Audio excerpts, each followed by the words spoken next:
Let's hear it for the Ace Attorney video game Localizations. A game series is full of puns, wordplay, and contradictions, as Ace Attorney requires a solid localization. Fortunately for all of us, it does, and not just a serviceable one that actually preserves as much of the original meaning and mood as possible.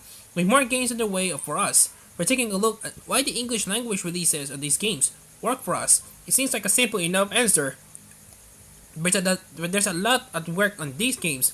What are your favorite things about them? Pony names of all varieties. Anime and video games are full of meaningful names. The question becomes, do you change them to preserve the meaning or leave them the same to stay faithful? In the case of Ace Attorney, its name changes left and right, with very few staying the same. But considering how meaningful all those names are, it's a good thing. Our hero, for example, Ryuichi Naruhodo, has a name that's one part mythical creature inspired, one part courtroom drama. Naruhodo, or IC, is commonly said by detectives in Japanese procedurals. Phoenix Wright isn't an exact one-to-one translation, but it's impressively close. Minor characters are ponier names, still, are usually with the same general meaning as their originals. Winston Payne, for instance, and the ventriloquist and his dummy Ben and Triloquist. Not all of them are elegant, but that's true in the original Japanese too. It doesn't have to be art, it just has to make us laugh. Pop culture references that land, or at the very last, don't completely miss the landing. One of the unspoken difficulties of localizing a game like Ace Attorney is the fact that it can be full of little pop culture references that might not fly in other countries. To make these to be understandable, relevant, and not awkward can be difficult.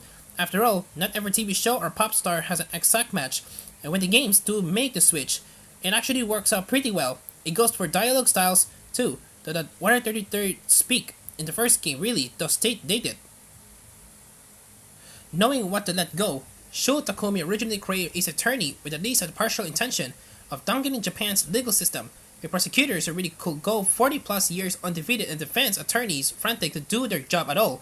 Much of what the game's present isn't fully fiction, and we're yet to see the world go fully this direction, despite having live during the time period of the third game.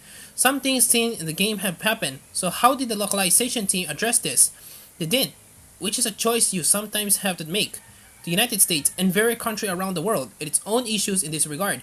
What is interesting to note that inspired the games, we do need the knowledge of that inspiration to be able to play. That does, however, mean that each localized location where the game is localized has space to explore how the story relates to their own issues and experiences. There's more Ace Attorney on the way. Are you ready?